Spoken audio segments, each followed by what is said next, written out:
Rethinking the way we think can heal the world. I'm here to tell you why and how. If you are like me, reading the news makes you look like the cricket fan from that one famous meme. Disappointed, but not surprised.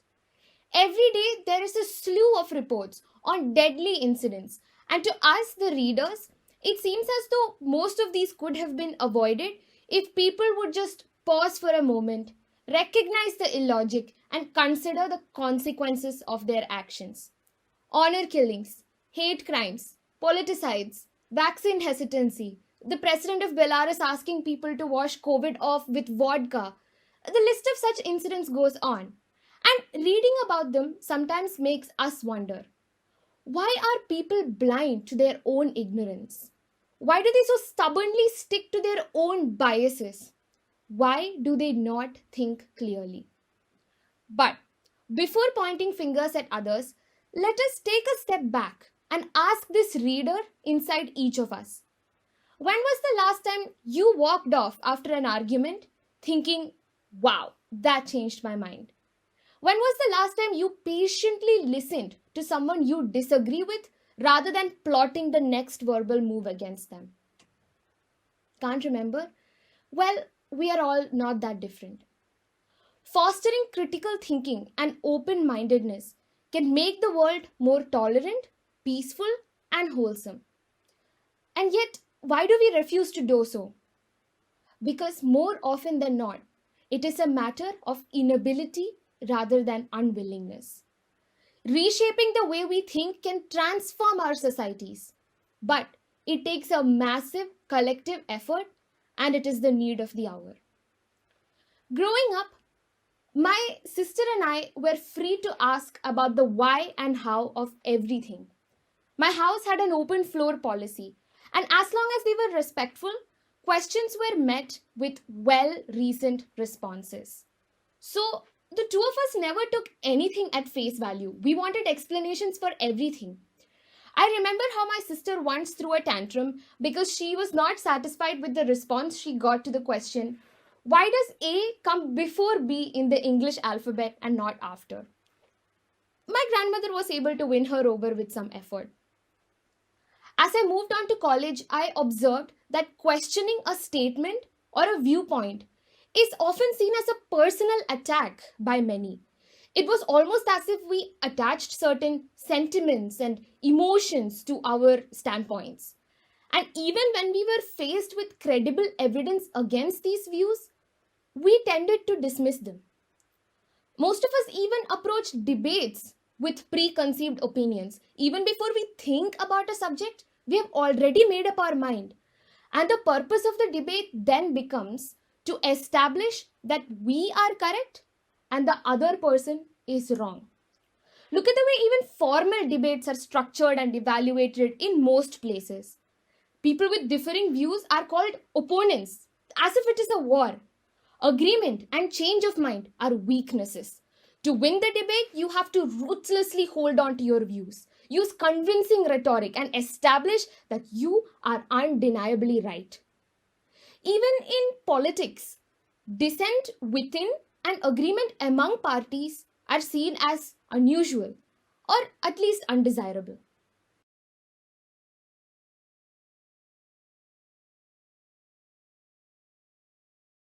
Ideally, we should be critical thinkers.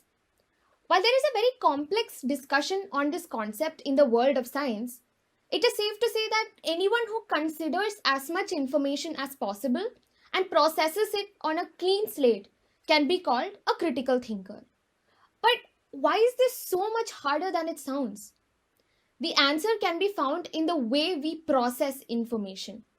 This is determined partly by our biology and partly by something called social conditioning. Over the past 3 decades, research has shown that the confirmation bias is a real thing. Human beings tend to cherry pick facts, information, and evidence that support their pre existing beliefs. Now, strangely enough, this behavior has had many evolutionary advantages. In hunter gatherer groups, members had to be held together and freeloaders had to be chased away. Over here, logical reasoning and rational thinking were not of much use. To climb up the social ladder and to keep competition away, leaders had to win by convincing. Now, our brains are still hardwired the same way, but the challenges we face have changed drastically. Today, we process bits of information every second and make inferences about them. These inferences then determine our actions.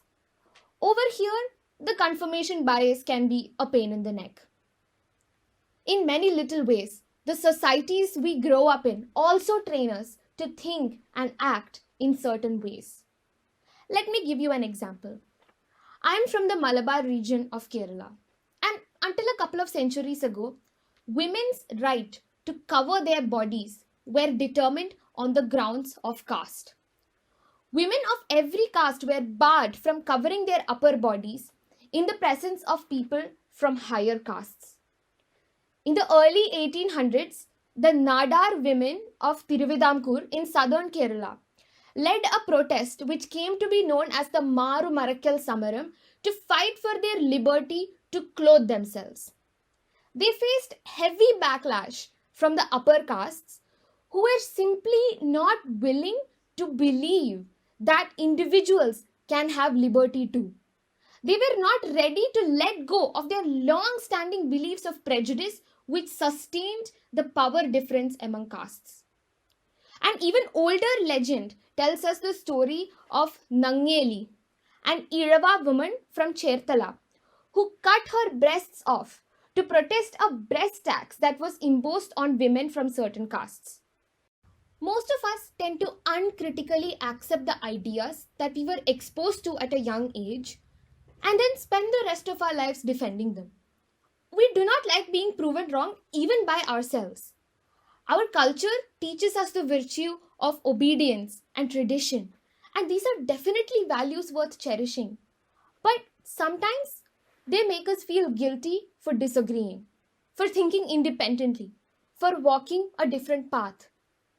At schools, we are taught to sit down, keep quiet, and listen, not observe, converse, and challenge. At homes, questioning elders is seen as disrespectful.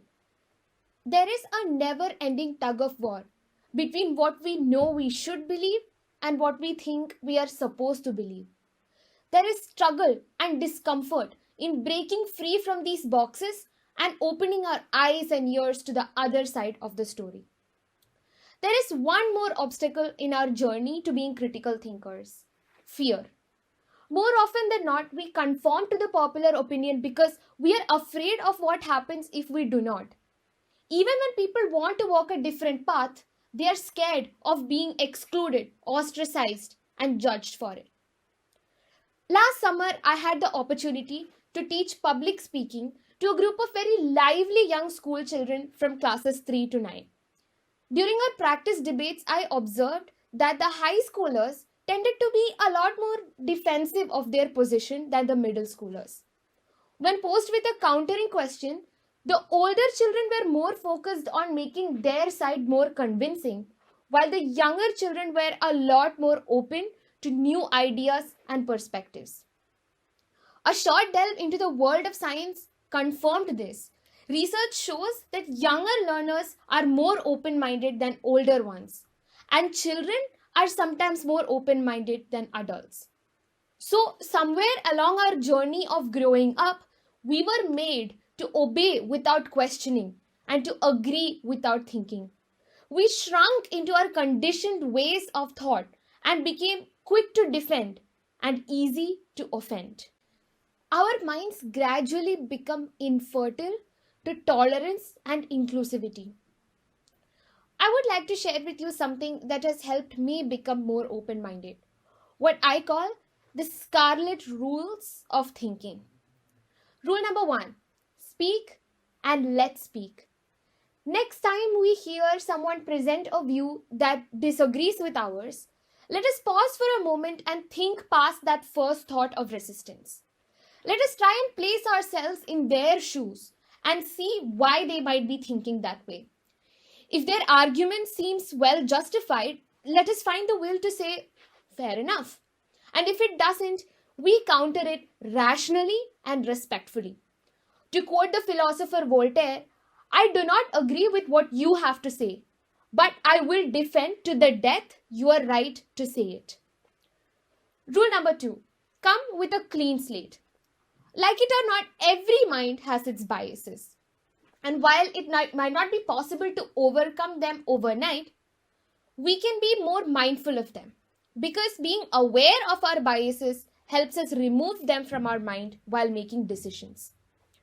Rule number 3, accept that it is okay to disagree. In families, disagreement does not equal disrespect. And in democracies, dissent does not equal disobedience. Fear and guilt should not prevent us from being critical thinkers. Rule number 4, review your source. Make sure that the sources of information you consult are authentic and accurate. Beware that sometimes opinions are packaged as facts. Every source has its own agenda, and with some practice, we will learn to identify these. Rule number 5, lateral exposure. You might have heard of lateral thinking or unconventional problem solving. I suggest that we take it up a notch and talk about lateral exposure. Let us read and listen as widely as possible and open our eyes to the diverse viewpoints on any subject that we think about. Rule number 6, evaluate ourselves often. Every new piece of information or perspective on the subject that we are thinking about should make us re-evaluate ourselves. Opinions are not college degrees. We do not have to pick one and stick to it for the rest of our lives. And the final rule is take your time before reaching conclusions, because there are no extra marks for forming an opinion earlier than the others. Now, here is an exercise for you to try out. Please close your eyes for a moment. And now try to think of something that you have always wanted to do or say, but you haven't because at some point in your life you were told that it is wrong. If you have found out something like that, ask yourselves, does it harm anyone? Is it illegal?